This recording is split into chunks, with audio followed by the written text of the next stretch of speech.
कविता उसकी मर्जी के खिलाफ उससे बड़ी उम्र के आदमी के साथ ब्याह दी गई और वो गाय भैंस की तरह अपने मालिक के साथ ससुराल आ गई। अरे तुझे तो खुश होना चाहिए, क्योंकि तुम्हें इतना अमीर पति जो मिला है। यहाँ तुम राज करोगी। 4 नौकर हैं इस घर में, कुछ भी चाहिए हो तो आवाज लगा देना।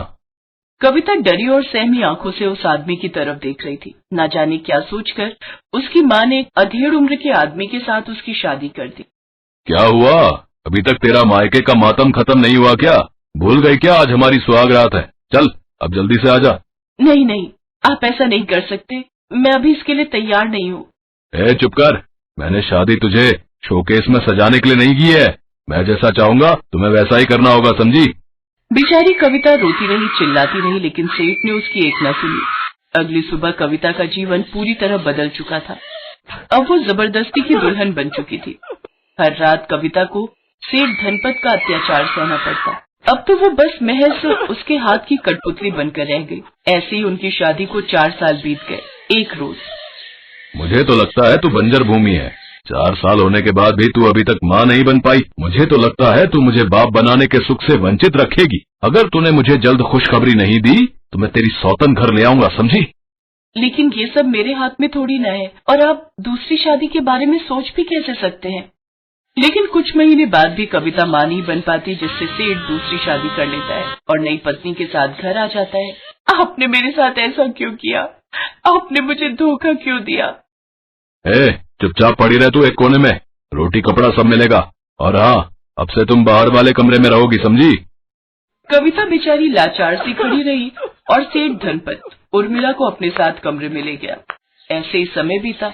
अब उर्मिला कविता पर काफी अत्याचार करने लगी। घर के सारे काम उसी से करवाने लगी। फिर एक रोज उसने उसे धक्के मारकर घर से निकाल दिया। कविता रोती हुई सोचने लगी, क्यों मेरा जीवन कठिनाइयों से भरा पड़ा है? पहले माँ ने उस बूढ़े आदमी से मेरी शादी करवा दी, फिर वो मेरी सौत ले आए और अब दोनों मेरे साथ अत्याचार करते रहे। वैसे अच्छा ही हुआ जो उस नरक से छुटकारा मिल गया। से भी बदतर जिंदगी जीनी पड़ रही थी मुझे उस घर पे। कविता की समझ में नहीं आ रहा था कि वो कहाँ जाए। उसके मायके में उसका आखिरी सहारा उसकी माँ भी मर चुकी थी, इसलिए वो मंदिर के बाहर ही भूखी प्यासी रहने लगी और वहीं सो जाती। लोगों ने उसे भिखारी समझकर भीख देना शुरू कर दिया, जिससे उसकी इतनी कमाई हो जाती कि वो दिन में एक वक्त का खाना खा सके। लेकिन 2 दिन से उसे बिल्कुल भी भीख नहीं मिली, तो वो बाजार की तरफ गई, जहाँ एक पूरी और आलू की सब्जी का ठेला लगा था। उस वक्त ठेले पर कोई नहीं था। भूख तो बहुत जोरों की लगी है, यहाँ कोई है भी नहीं, जल्दी से 2 पूरी और आलू की सब्जी चुरा लेती हूँ। ये सोचकर वो पूरी चुरा ही रही होती है कि पीछे से एक आदमी सोहन आकर उसे पकड़ लेता है। चोर कहीं की, तेरी हिम्मत कैसे हुई मेरे ठेले से ये चुराने की? माफ करना साहब, भूख बहुत जोरों की लगी थी, 2 दिन से कुछ नहीं खाया। अच्छा ये बात है। फिर सोहन उसे अपने साथ अपने घर ले आया, जहाँ उसकी बूढ़ी माँ उसके साथ रहती थी। सोहन ने अपनी माँ को कविता के बारे में बताया। उन्होंने उसे रहने के लिए जगह दी। अगले दिन कविता सुबह जल्दी उठ गई और उसने घर वालों के उठने से पहले सारे काम निपटा लिए। साथ ही ठेले पर बेचने के लिए उसने आलू की सब्जी के साथ बेड़मी पूरी भी बना दी। सोहन और उसकी माँ जब उठे तो ये सब देखकर हैरान थे। फिर उसके हाथ की स्वादिष्ट बेड़मी पूरी खाकर तो वो बहुत ही खुश हुए। वाह, क्या लाजवाब स्वाद है तुम्हारी इस पूरी में। मुझे नहीं पता था कि तुम इतनी अच्छी पूरी बनाती हो। वैसे कहते क्या है इसे? हाँ, बेड़मी पूरी। कविता ये सुनकर बहुत खुश हुई। जिंदगी में पहली बार किसी ने उसकी तारीफ की थी। उस दिन सोहन जब अपना ठेला लेकर बाजार गया तो कविता भी उसके साथ गई। बेड़मी पूरी, आखिर ये क्या बना भाई? चलो आज यही खाकर देखते हैं, चलो।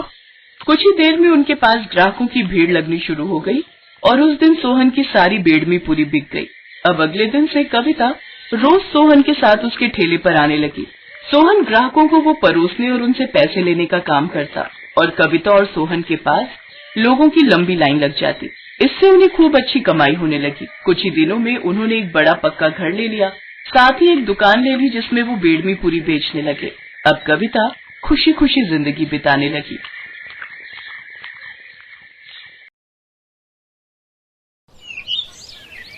ये कहानी है सरिता की, जो एक छोटे से गांव में अपने पति केशव और 4 साल के बेटे बंटी के साथ रहती थी। अरे सुनती हो? अरे कहाँ हो? जी आई। क्या हुआ जी, बड़े खुश लग रहे हो? अरे बात खुशी की ही है। अपने सरपंच जी के बेटे का लगन होने वाला है, हमें भी न्योता दिया है उन्होंने, तो तैयार रहना। अरे वाह, पर इतने बड़े घर की शादी है तो थोड़ा ठीक से चलना होगा ना। हाँ वो तो है, वहाँ शहर के भी बड़े बड़े लोग आएंगे। और खाने के लिए भी बहुत कुछ होगा वहाँ। चलो, अपना बंटी बड़ा खुश हो जाएगा। हाँ सही कहा। सरिता गांव के सरपंच रामलाल के बेटे की शादी को लेकर बहुत उतावली थी। कुछ दिनों बाद शादी का दिन भी आ गया। केशव सरिता और बंटी को लेकर शादी में पहुंचा।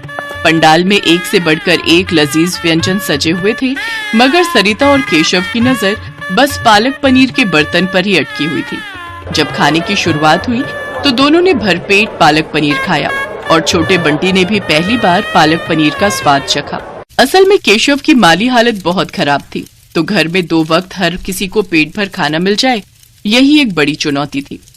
ऐसे में ये दावत उनके लिए किसी सौगात से कम नहीं थी। तीनों ने शादी की दावत अच्छे से खाई और फिर अगले दिन, माँ मुझे वो खाना है। क्या बेटा, क्या खाना है मेरे बच्चे को? वही जो हमने कल खाया था, हरा हरा सा, जिसमें वो सफेद सफेद डब्बे थे। अच्छा वो, अरे मेरे प्यारे लल्ला, उसे पालक पनीर कहते हैं। हाँ माँ, वही पागल पनीर। अरे मेरा लल्ला, ठीक है, मैं अपने लल्ला के लिए बना दूंगी पागल पनीर। ठीक है माँ। हंसी हंसी में सरिता ने बंटी से पालक पनीर बनाने का वादा तो कर दिया, लेकिन वो खुद नहीं जानती थी कि वो ये करेगी कैसे। केशव एक छोटा किसान था। जब उसकी फसल बिकती थी तभी थोड़े बहुत पैसों का इंतजाम हो पाता था, और उन्हीं पैसों में अगली फसल तक का खर्चा चलाना होता था। और ये बात सरिता भी अच्छे से समझती थी। उफ, बंटी से बोल तो दिया, पर पालक पनीर बनाने में तो बड़ा खर्चा होगा, और अभी तो बहुत तंगी है। इनसे बात भी की तो बहुत गुस्सा करेंगे, अब क्या करूं मैं।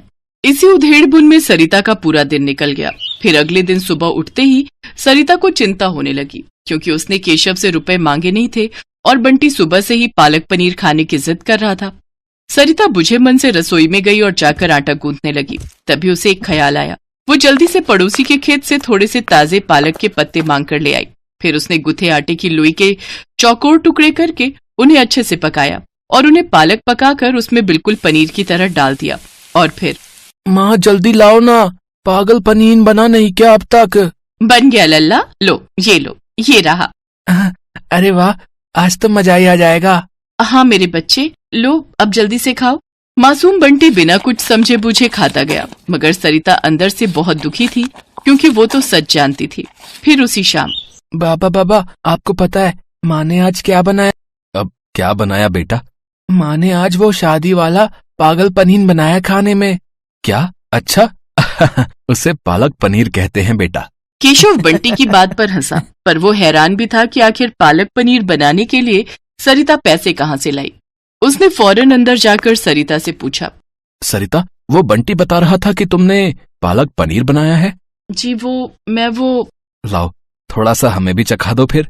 सरिता को कुछ समझ नहीं आ रहा था कि वो केशव को क्या कहे, तो फिर उसने बिना कुछ सोचे समझे केशव के सामने भी वही पालक की सब्जी लाकर रख दी, जिसमें पनीर की जगह आटे के चौकोर टुकड़े थे। पहला निवाला खाते ही केशव को सारी बात समझ में आ गई। उसने कुछ नहीं कहा, लेकिन जब उसने सरिता की तरफ देखा तो उसकी आंखों में आंसू थे। केशव ने उसी वक्त खाना छोड़ा और घर से बाहर निकल गया। केशव के इस तरह के बर्ताव से सरिता और ज्यादा डर गई। वो और रोने लगी। फिर कुछ देर बाद केशव घर वापस आया तो उसके हाथों में एक थैला था। बंटी, ओ बंटी, जल्दी से बता, शाम को मेरा बेटा क्या खाएगा? मैं तो वही खाऊंगा, माँ ने बनाया है ना, वो पागल। हाँ, समझ गया। चलो अब हम सब मिलकर असली वाला पालक पनीर बनाएंगे। केशव के हाथों में पनीर, क्रीम और बाकी मसाले थे, जो उसने मुस्कुराते हुए सरिता को थमा दिए। वो सारा सामान उधार लेकर आया था। उस दिन सरिता ने भी पूरी मेहनत और सावधानी के साथ पालक पनीर बनाया। जब तक पालक पनीर बनकर तैयार हुआ तो केशव और बंटी वहीं रसोई में बैठे सरिता को बड़े ध्यान से देखते रहे। और फिर जैसे ही सरिता ने असली पनीर के साथ पालक पनीर उन दोनों को परोसा तो दोनों के चेहरे खिल गए। पहला निवाला खाते ही बंटी सीधा जाकर अपनी माँ के गले लग गया। ये वाला पागल पनीर तो शादी वाले से भी बहुत अच्छा है माँ। सच में सरिता, बंटी बिल्कुल सही बोल रहा है। तुमने तो कमाल कर दिया। अब मुझे लगता है अब तुम्हारा ये पालक पनीर ही हमारी किस्मत पलटेगा। जी मैं कुछ समझी नहीं, आप कहना क्या चाहते हो? देखो, मैं कई दिनों से खेती छोड़कर एक ढाबा खोलने के बारे में सोच रहा था। खेती की जमीन तो है ही अपने पास, उसी में एक छोटा सा ढाबा चलाने के बारे में सोच रहा था। लेकिन बस ये नहीं समझ पा रहा था कि अच्छा खाना बनेगा कैसे, जो लोगों को पसंद भी आए और खाना बनाने के लिए किसी को मजदूरी भी ना देनी पड़े। लेकिन अब सब समझ में आ गया है। तुम चलाओगी ढाबा और मैं और बंटी करेंगे तुम्हारी मदद। केशव की बात सुनकर सरिता की आंखों में खुशी के आंसू आ गए। उसे खाना बनाने का हमेशा से शौक था, लेकिन पैसों की कमी के चलते वो इस शौक को कभी आगे नहीं बढ़ा पाए। लेकिन अब उसका ये शौक उनकी कमाई का जरिया बनने वाला था, तो सरिता भी पूरी तरह से तैयार थी। अगले ही दिन से केशव ने बांस बल्लियों की मदद से ढाबा बनाना शुरू कर दिया और पूरे 1 हफ्ते की मेहनत के बाद सरिता का पालक पनीर ढाबा बनकर तैयार हो गया। शुरुआत के लिए केशव को थोड़े पैसे कर्ज पर लेने पड़े, लेकिन फिर सरिता की मेहनत और लगन ने वो कर दिखाया जिसकी केशव ने उससे उम्मीद लगाई थी। यूं तो सरिता ढाबे के लिए खाने के लिए कई चीजें बनाती थी, लेकिन उसका बनाया पालक पनीर ही सबसे ज्यादा लोगों के सिर चढ़कर बोल रहा था। भाई वाह, मजा ही आ गया भाई। भैया, पालक पनीर में इससे पहले ऐसा स्वाद नहीं आया, बता रहे। गजब बना भैया, गजब, कसम से। किसने बनाया वैसे? कोई खास कारीगर है क्या आपके पास? है? जी हाँ, है ना। और वही इस ढाबे की असली मालकिन भी है। वो मेरी पत्नी सरिता, उसी ने बनाया है सब कुछ। अरे वाह, ये तो बहुत बढ़िया बात है भैया। तो फिर ठीक है, देखो भैया, अगले महीने मेरे घर में दावत है, तो दावत के खाने का पूरा ऑर्डर आपका है। बस इतना बताओ कि एडवांस कितना देना है। अरे आपका बहुत बहुत शुक्रिया साहब, लेकिन खाने में क्या क्या बनाना है पहले ये तो बताइए। भाई, अपनी तो एक ही डिमांड है, बिल्कुल ऐसा ही पालक पनीर है, बाकी सब आप देख लेना। करीब 250 लोगों की दावत है। और हाँ, एक बात और, ये दावत निपटा लो, फिर एक काम और है आपसे। जी वो क्या? मेरा बेटा इंटरनेट पर हुनरमंद लोगों की वीडियोस बनाकर डालता है। हाँ, और मुझे पूरा विश्वास है कि आपका ढाबे का वीडियो इंटरनेट पर धमाल मचा देगा।